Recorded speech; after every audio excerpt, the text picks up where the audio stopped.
সুপ্রিয় শিক্ষার্থীবৃন্দ, আসসালামু আলাইকুম। আমি প্রফেসর শামিমারা বেগম, বিভাগীয় প্রধান, অর্থনীতি বিভাগ। আমি আজ আবার অর্থনীতি বিভাগের প্রথম বর্ষে সম্মান ছাত্রদের জন্য বেসিক স্ট্যাটিস্টিক্স নিয়ে আলোচনা করব। আমি তোমাদের গত ক্লাসগুলি নিয়েছিলাম, সেখানে আমরা দ্বিতীয় অধ্যায়ের গ্রাফিক্যাল প্রেজেন্টেশনে আমরা histogram, frequency polygon, frequency curve এবং অজীব রেখা আমরা দেখেছিলাম। আমরা আজ দেখব হিস্টোরিগ্রাম, যেটাকে আমরা বলে থাকি কালীন সারি, বার ডায়াগ্রাম বা দ্বন্দ্বচিত্র এবং পাই চার্ট। আমরা যদি এই তিনটিকে একটি চিত্রের সাহায্যে দেখিয়ে দেই তাহলে তোমাদের সহজ হবে। এটা হচ্ছে আমাদের কালীন সারি এবং এখানে আমরা দেখছি বিভিন্ন সময়ের সাথে সম্পর্কিত তথ্য দেয়া আছে। এরপরে যদি আমরা দেখি বার ডায়াগ্রাম, এখানে অনেকগুলি বার আছে এবং বারগুলি নির্দিষ্ট আয়তনে নির্দিষ্ট দূরত্বে অবস্থান করছে।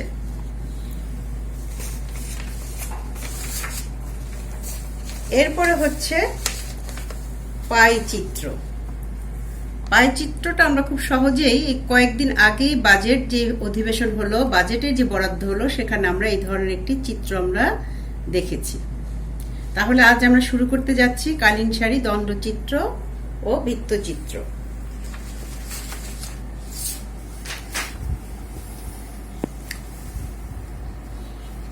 এখন তোমাদের ছোট্ট একটা গল্প বলি। সেটা হচ্ছে, তোমরা হয়তো অনেকেই শুনেছো যে মেডিটেশন করে কনসেন্ট্রেশনের জন্য অনেকেই। কোনো এক প্রতিষ্ঠানে যখন প্রশিক্ষণার্থীর ক্ষেত্রে যে প্রশিক্ষক, সে তাদের যে কনসেন্ট্রেশন আনার জন্য বলল যে তোমরা সবাই চোখ বন্ধ করে 1 মিনিট যে কোনো বিষয়, যে কোনো একটি বিষয় মনোযোগ সহকারে চিন্তা করো, কিন্তু শুধুমাত্র গোলাপি হাতি ছাড়া। তো সব ছাত্ররাই চোখ বুজে থাকলো এবং 1 মিনিট পর সবাই চোখ খুললো এবং প্রশিক্ষক যখন জিজ্ঞাসা করলো যে তোমরা সবাই কি নিয়ে চিন্তা করেছো, সবাই এক বাক্যে বলল তারা যেটা করেছে সেটা হচ্ছে গোলাপি হাতিই তারা দেখেছে। তার মানে হচ্ছে আমাদের যেটা নিষেধ করা হয় মূলত আমাদের মনটা সেদিকেই চলে যায়। ঠিক একইভাবে আমরা করোনাকালীন সময় আমরা যতই চেষ্টা করি এই চিন্তাগুলি মাথায় আনবো না, কিন্তু কেনই জানি মাথায় এসে যায়। এবং ঠিক একইভাবে আজ এই 3টি চিত্রের ক্ষেত্রে আমি যে উদাহরণটা দেব সেটাও কিন্তু সেই করোনা সংক্রান্তই রিপোর্ট। এজন্যই তোমাদের আমি বলছি, আমরা এখন উদাহরণ হিসাবে দেখে নিই।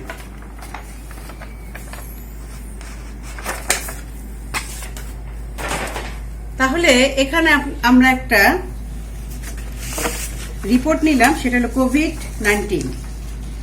আমরা প্রতিদিন দেখি স্বাস্থ্য অধিদপ্তরের প্রফেসর ডক্টর নাসিমা একটি রিপোর্ট প্রদান করেন এবং সেখানে আক্রান্তের সংখ্যা, মৃতের সংখ্যা, সুস্থ হওয়ার সংখ্যা, পরীক্ষার সংখ্যা প্রতিদিন একটা দেয়া হয়। এখন আমি যদি আজকে এই তালিকা থেকে 3টা চিত্র আঁকি তাহলে তোমাদের কাছে খুব সহজ হবে। অর্থাৎ এই একই তথ্য থেকে আমরা দেখা যাবে আমরা আজকে যে 3টি বিষয় আমরা দেখব প্রত্যেকটা এখান থেকে আমরা ব্যবহার করতে পারবো। আচ্ছা, এখন আমরা চিত্রে চলে যাই। আমরা প্রথম যে জিনিসটা দেখব সেটা হচ্ছে কালীন সারি।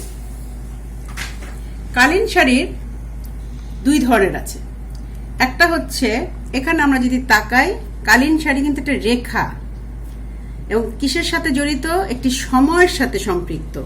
তাহলে এখানে আমরা দেখব বিভিন্ন সময় লেখা আছে, একটি তথ্য এই সময়ের সাথে একটি তথ্য, এই সময়ের সাথে একটি তথ্য। তার মানে আমরা দেখছি বিভিন্ন সময় প্রেক্ষাপটে আমরা যেই বিন্দুগুলি যদি নেই, তাহলে এই একটি বিন্দু, এটার সাথে একটি বিন্দু, প্রত্যেকটার সাথে একটি বিন্দু, এবং সেই বিন্দুগুলি যদি আমি যোগ করি তাহলেই সেটা হচ্ছে কালীন সারি বা হিস্টোরিগ্রাম। এখন আমি যদি পাশাপাশি 2টো চিত্র নিয়েছি, এখানে আছে একটি চিত্র, একটি রেখা, এখানে আছে 2টি রেখা। তার মানে দেখা যাচ্ছে এটা বহু প্রকার হতে পারে। আমরা যদি বিভিন্ন সময় প্রেক্ষাপটে শুধু একটি চিত্র নেই, একটি রেখা আঁকি, সেটাও যেমন হতে পারে, আবার একাধিক রেখাও হতে পারে। এখন যদি আমরা আমাদের যে কোভিড-19 রিপোর্ট যদি আমরা নেই, তাহলে সেক্ষেত্রে আমরা দেখব, আমি এখানে নিয়েছি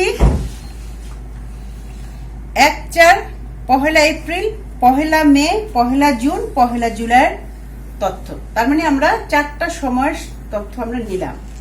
এখন এখানে আমি যে সংখ্যাগুলি নিয়েছি, এগুলি আসলে আমি কাল্পনিক একটা সংখ্যা নিয়েছি, শুধু তোমাদের বোঝানোর স্বার্থে, যে আমি যদি ধরে নেই যে 1 তারিখে আমরা নিলাম শুধুমাত্র মৃতের সংখ্যা, সামান্য এখানে একটা বিন্দু পেলাম, 1-5 আরেকটু বেড়েছে, 1-6 আরো বৃদ্ধি পেয়েছে, একসাথে আরো বৃদ্ধি পেয়েছে। তাহলে আমরা জানি রেখা হচ্ছে বিন্দুর চলার পথ। তাহলে আমি বিন্দুগুলি যদি যোগ করি, তাহলে যেই রেখাটা পাই সেটা হচ্ছে আমার কালীন সারি। তাহলে দেখা যাচ্ছে আমি এখানে বিভিন্ন সময়ের সাথে একটি চলক নিলাম। এখন যদি আমি এটার কিসের তথ্য বলেছি, আমি বলেছি বিভিন্ন সময়ে, অর্থাৎ 1 এপ্রিল, 1 মে, 1 জুন, 1 জুলাই মৃতের সংখ্যা, যারা আক্রান্ত হয়েছিলেন তাদের তথ্য। তাহলে এখন যদি আমি এরকম করি যে 1 তারিখে, এপ্রিলের 1 তারিখে কতজন আক্রান্ত ছিলেন, তার মধ্যে কতজন মৃত্যু হয়েছেন, আক্রান্ত ছিলেন এতটুকু, 5 তারিখে আক্রান্ত হয়েছেন এতখানি, জুন মাসে আক্রান্ত হয়েছে এতটুকু, জুলাই মাসে আক্রান্ত হয়েছে এতটুকু। তাহলে আমি যদি আবার এই বিন্দুগুলি যোগ করি, তাহলে একটা রেখা আমি পাই। তাহলে দেখা যাচ্ছে আমি একাধিক তথ্য যদি শো করি, তাহলে আমার কালীন সারির ক্ষেত্রে একাধিক রেখা হতে পারে। তাহলে আমরা কি করলাম, আমরা আবার সেই কোথায় চলে গেলাম, কোভিড-19 যে 1 তারিখে আমরা দেখলাম মৃত্যুর সংখ্যা, সাথে দেখলাম আক্রান্তের সংখ্যা। 1 মেতে দেখলাম আক্রান্তের সংখ্যা, মৃতের সংখ্যা। 1 জুনে দেখলাম আক্রান্তের সংখ্যা, মৃতের সংখ্যা। 1 জুলাইতে দেখলাম আক্রান্তের সংখ্যা এবং মৃতের সংখ্যা। তাহলে আমি শুধু একটা রেখাও আঁকতে পারতাম, আমি আবার 2টো রেখাও আঁকতে পারি। অর্থাৎ কালীন সারি রেখা বিভিন্ন প্রকার হতে পারে। এখন আমরা যদি দেখি, আমরা প্রতিদিন যে চিত্রটা দেখি সেটা হচ্ছে এরকম। আমরা প্রতিদিন এই চিত্রটা আমরা টিভি প্রতিবেদনে দেখি। ওই যে বললাম আমরা দেখতে চাই না, কিন্তু মনের অজান্তেই দেখা যায়। আমরা এই যে একটা রেখা নিলাম, এখানে দেখা যাচ্ছে মার্চ, এপ্রিল, মে, জুন, এরকম বিভিন্ন সময়ের সাথে সম্পৃক্ত। তাহলে এটা হচ্ছে কি, এটাকে আমরা বলতে পারি কালীন সারি।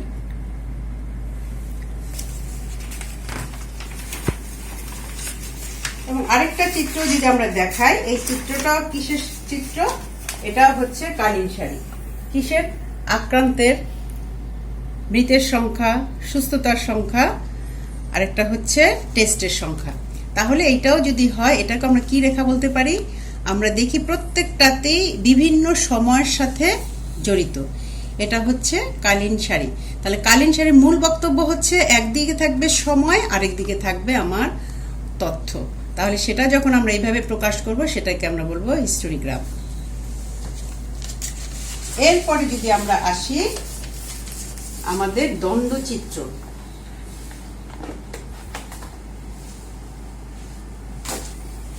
দ্বন্দ্বচিত্রটা আমরা সহজে, এটা আমরা সবাই কম বেশি দেখে থাকি। দ্বন্দ্বচিত্রের মধ্যে কতগুলি ভাগ আছে, ভাগটা কি, প্রথমে যদি আমরা বলি, একটা হচ্ছে ভার্টিক্যাল বার ডায়াগ্রাম, আর একটা হচ্ছে হরিজন্টাল ডায়াগ্রাম। ভার্টিক্যাল হচ্ছে যেটা আমরা দেখব ভার্টিক্যালি দাঁড়িয়ে আছে, অর্থাৎ এটা হচ্ছে ভার্টিক্যাল ডায়াগ্রাম। আর যে হরিজন্টাল হয়, হতে হবে এটা।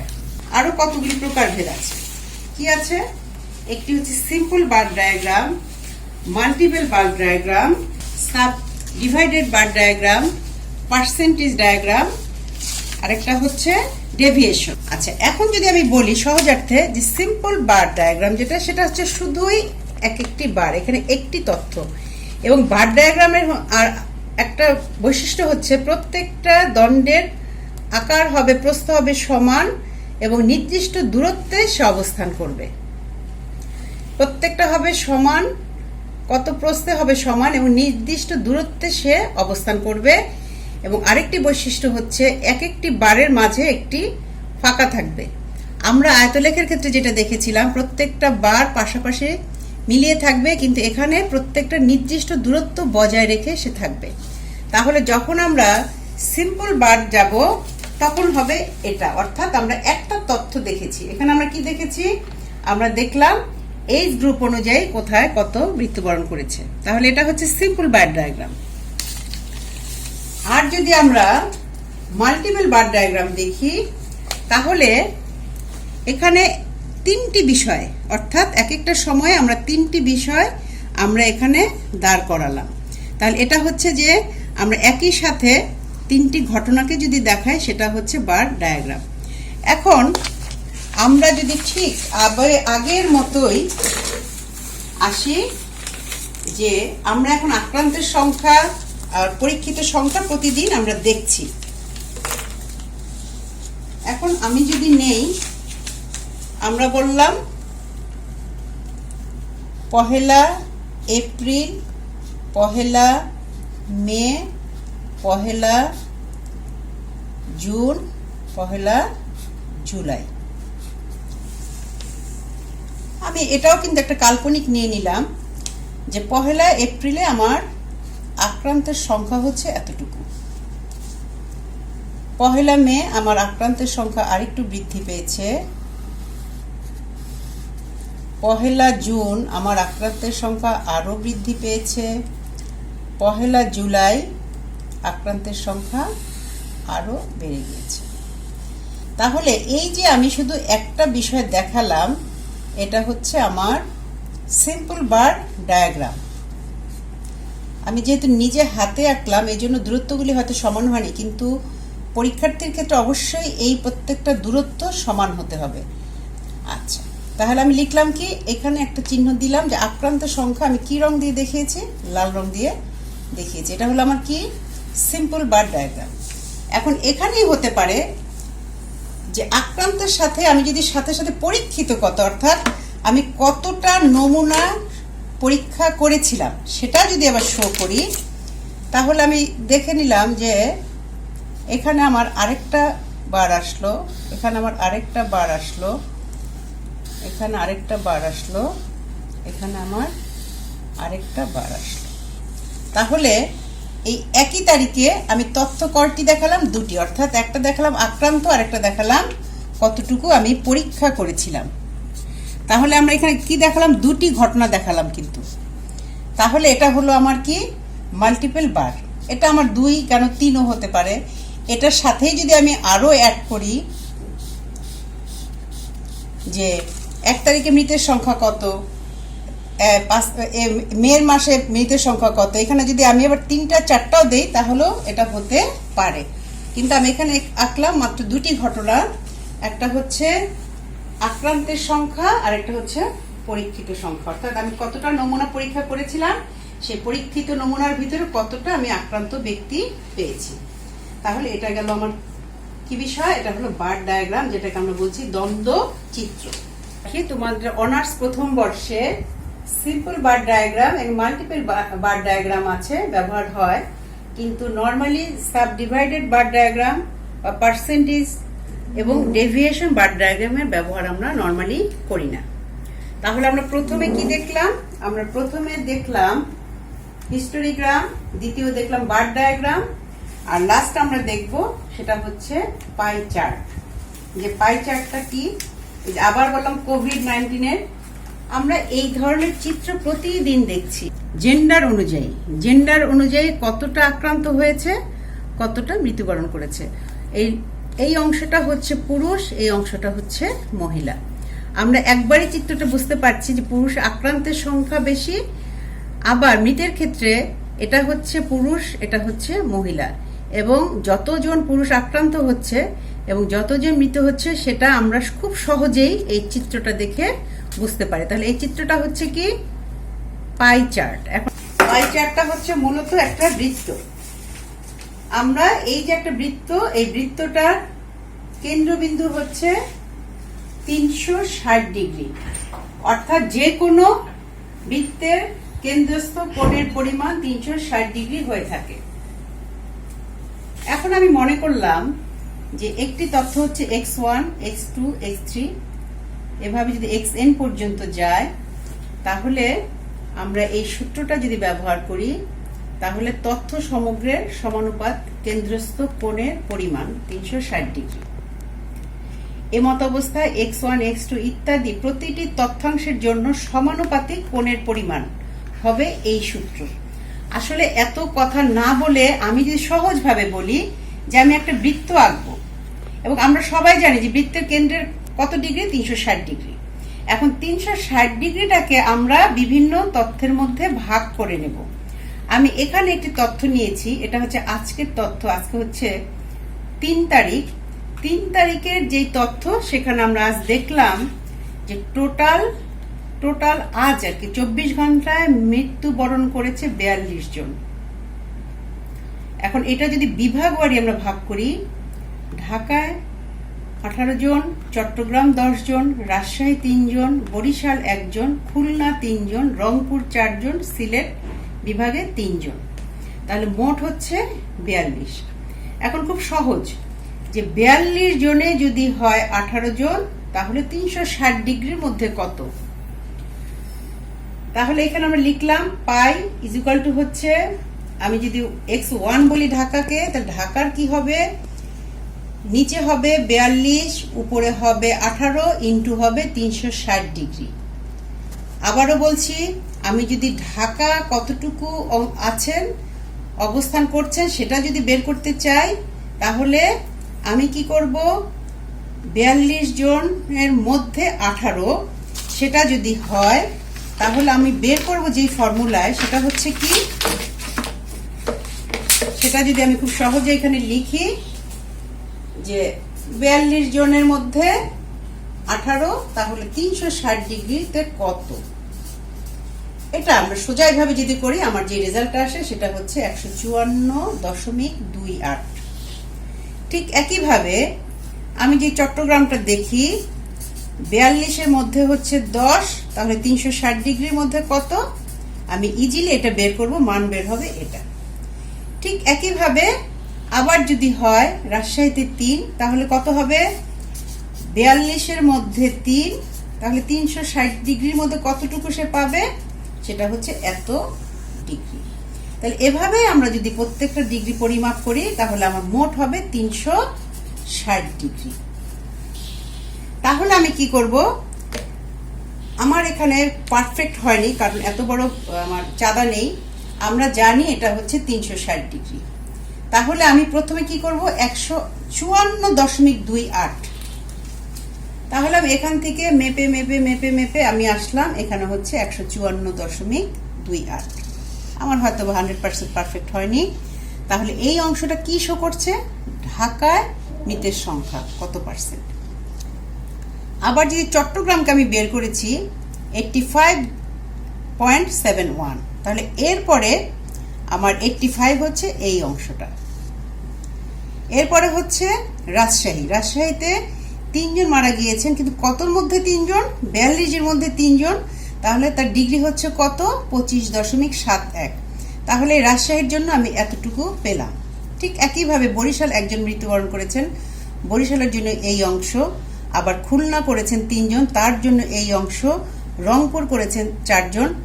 দেখা যাচ্ছে রংপুরে দেখছি 4 জন মৃত্যুবরণ করেছেন, তাহলে পার্সেন্টেজ যদি আমরা দেখি 34.28, সেটা হচ্ছে এই অংশ। সর্বশেষ সিলেট যদি দেখলাম, সিলেট হচ্ছে 3 জন মৃত্যুবরণ করেছেন এবং 25.71। এবং এখানে সহজেই বোঝা যাচ্ছে ঢাকাতে 18 জন, অর্থাৎ এই অংশটা হচ্ছে 18 জনের জন্য অনেকখানি। তারপর 10 জন আরো কম, 3 জন আরো কম, 1 জন আরো কম, আবার 3 জন দেখা যাচ্ছে, এই দুটি সমান। আবার রংপুর আরেকটু বেশি, আবার সিলেট 3 জন সমান। তাহলে এই চিত্রটা খুব সহজেই বোঝা যায় যে কার অবস্থান কতটুকু। আমরা এই চিত্রটা কিন্তু খুব সহজেই আমরা দেখি, বাজেটের সময় দেখি যে কোন খাতে কত বরাদ্দ আছে।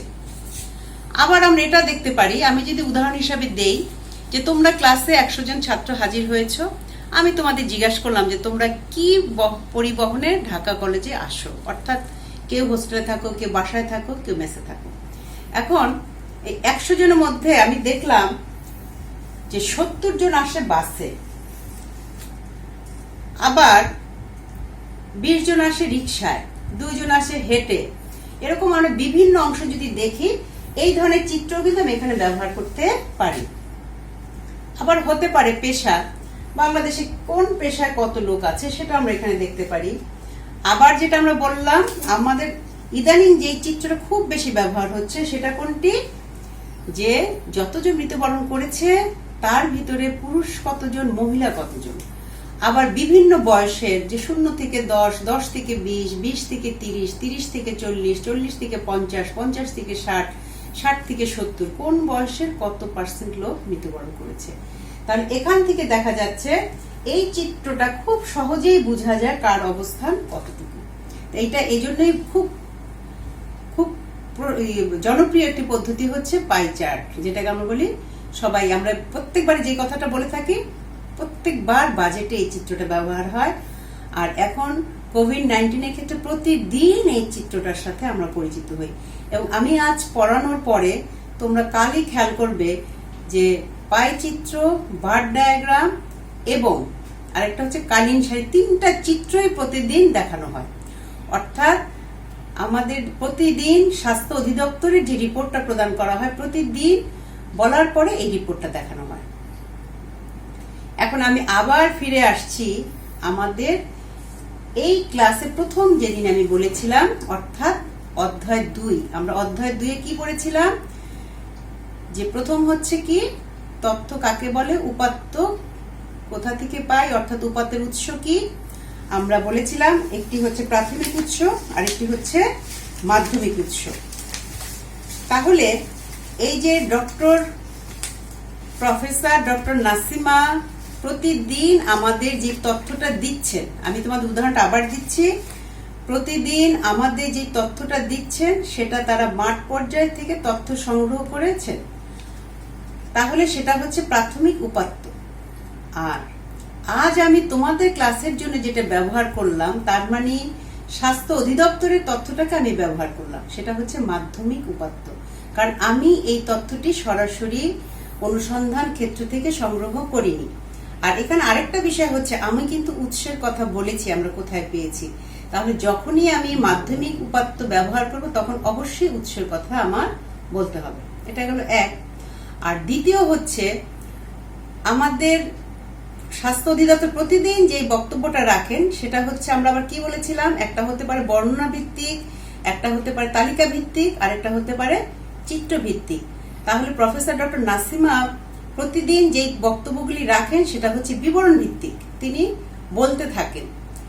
আবার আমরা এটা একটা তালিকাও দেখতে থাকি, আমরা টিভিতে দেখি তালিকায় লেখা থাকে। তাহলে প্রথমটা হচ্ছে বিবরণ ভিত্তিক, এটা আমরা অনেক সময় শুনি কি শুনি না, কিন্তু লেখাটা আমরা খেয়াল করি। তাহলে সেটার চেয়ে আরো আমরা কোনটাকে বেশি মনোযোগী হই, সেটা হচ্ছে তালিকা ভিত্তিক।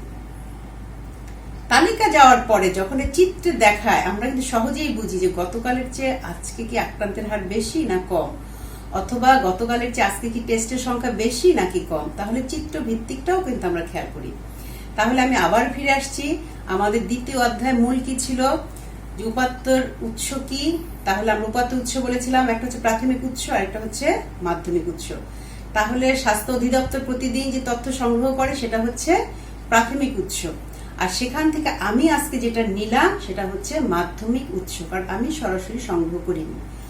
আর উপাত্ত প্রেজেন্টেশনটা, অর্থাৎ ডাটা প্রেজেন্টেশনটা কিভাবে হয়, 3 ভাবে হয়। প্রথম হচ্ছে বিবরণ ভিত্তিক, দ্বিতীয় হচ্ছে তালিকা ভিত্তিক, শেষে হচ্ছে চিত্র ভিত্তিক।